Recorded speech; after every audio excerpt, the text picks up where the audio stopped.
तो plus two के बाद एक ऑप्शन निकल के आता था कि हम कॉलेज में चले जाए। तो कॉलेज में जाने के बाद हमने किसी भी अच्छे से कोर्स में कॉलेज में एडमिशन ले लिया। एडमिशन लेने के बाद हमारे पास 3 साल की हमारे सर के ऊपर छत हो गई, लेकिन 3 साल बाद वो कोर्स है वो खत्म हो गया। उसके बाद भी हमारे पास यही क्वेश्चन अटका रह गया कि अब क्या करें।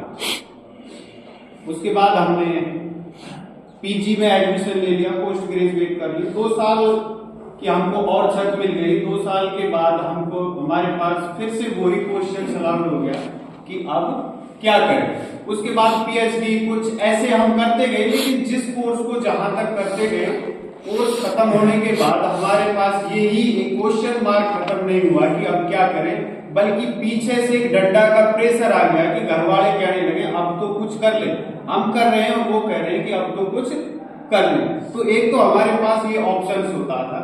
दूसरा ये ऑप्शन होता था कि हम किसी प्लस टू कर लिए और घर की हमारी बहुत मार्मिक स्थिति है, घर चलाना हम ही पे जिम्मेदारी पड़ती है, तो हम किसी प्राइवेट कंपनी में जाके नौकरी करें।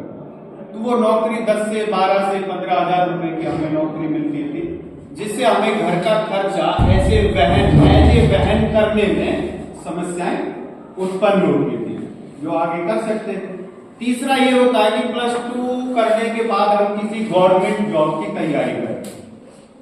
बाई चांस वो एक लक होता है कि हमें गवर्नमेंट जॉब मिल जाए, ना भी मिले, क्योंकि गवर्नमेंट जॉब की भाग दौड़ में बहुत रहते हैं, तो गवर्नमेंट जॉब ना भी मिले वो एक अलग बात है। लेकिन तीसरा ये ऑप्शन होता है कि हम उसमें तैयारी करें।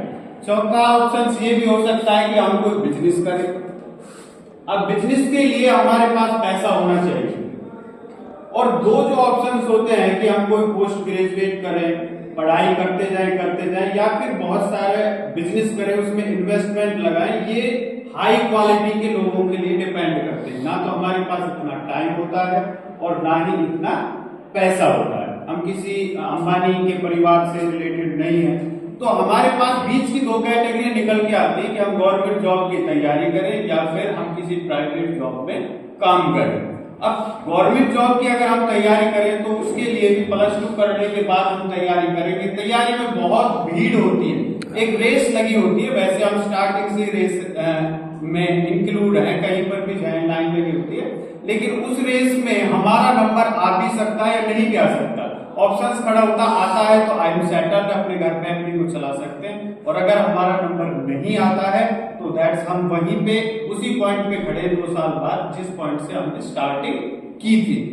तो इसके लिए गवर्नमेंट ने ये रूल्स निकाला है कि हम कुछ ऐसी स्किल्स लें पढ़ाई के साथ साथ, वोकेशनल्स के साथ साथ, कि प्लस टू के बाद हमें जो एक क्वेश्चन मार्क है ये परेशान ना करे कि अब क्या करें।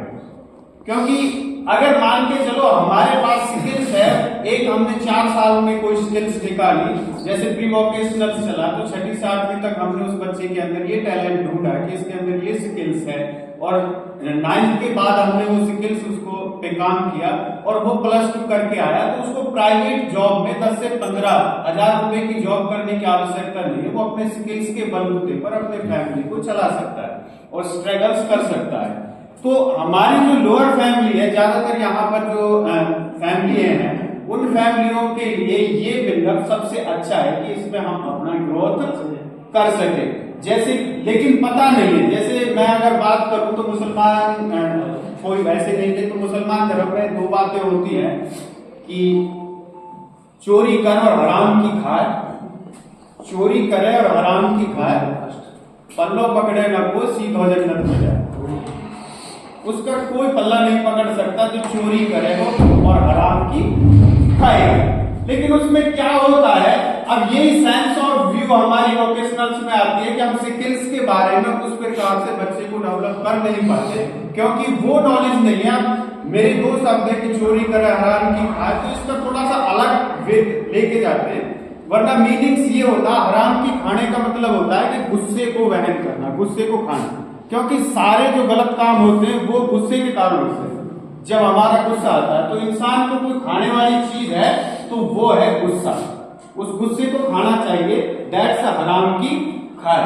चोरी करे मतलब हम 5 टाइम की नमाज पढ़ते हैं तो उसमें एक नमाज ऐसी होती है जो रात को 12 बजे पढ़ी जाती है, जिसे चोरी की नमाज कहा जाता है। तो उस नमाज को अगर पढ़े तो उसमें दिखावा नहीं है, ना ही हम ऐसा वहन कर सकते कि हम अपनी वेशभूषा ऐसी बनाएं कि उसको दिखावें, ना ही किसी दूसरे को जज करना है कि हाँ भाई हम जा रहे हैं या नहीं जा रहे, तो वो हम अपने लिए कर रहे हैं, हम किसी को दिखावा नहीं कर रहे, तो हम वो चोरी से कर रहे। सिर्फ हमारा मकसद है ऊपर वाले भगवान खुदा अल्लाह को समर्पण करना, ना कि उसकी सल्तनत को ये दिखाना कि आए दूसरा भी ये कहे। हमें दिखाना किसके लिए?